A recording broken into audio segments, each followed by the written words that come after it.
माँ Gayatri recording studio Madhepur चूड़ी बाजार।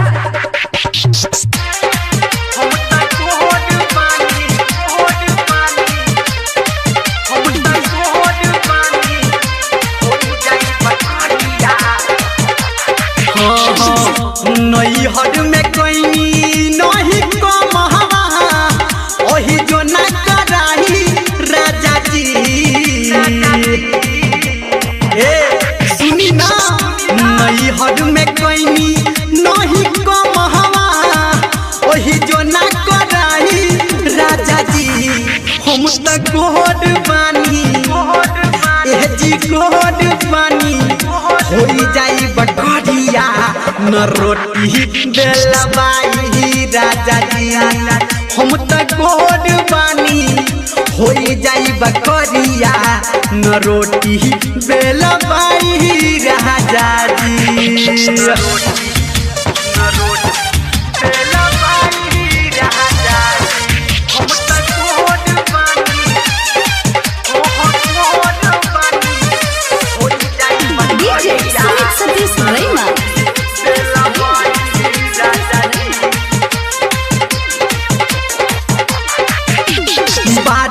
जुरवा से बढ़ल बना खुल आटा साने में टूट जाई।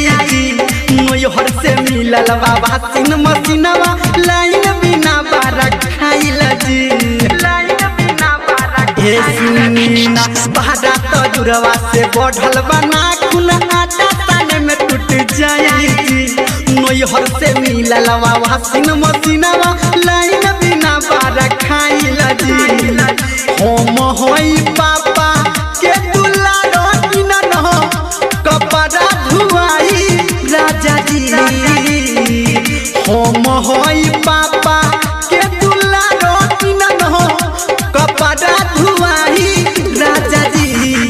हम तो गोद बानी हो गोद बानी होई जाई बकरिया न रोटी बेलबाई राजा जी। हम तो गोर बानी होई जाई बकरिया न रोटी बेलबाई राजा जी। न रोटी बेलबाई राजा जी। हम तो गोर बानी हो गोर बानी होई जाई बकरिया।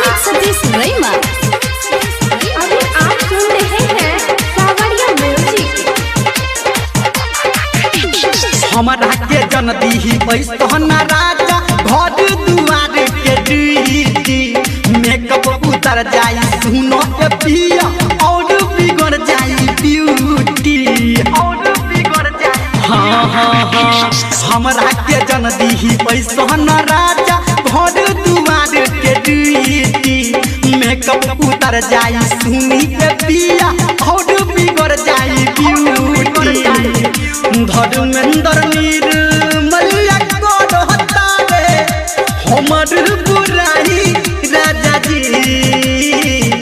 रही तोहर सिंटू साचो गोद होता रे हमर बुराई राजा जी। हम तो गोद बानी ए जी गोद बानी होई जाई बकरिया न रोटी बेलबाई राजा जी। हम तो गोद बानी होई जाई बकरिया न रोटी बेलबाई राजा जी।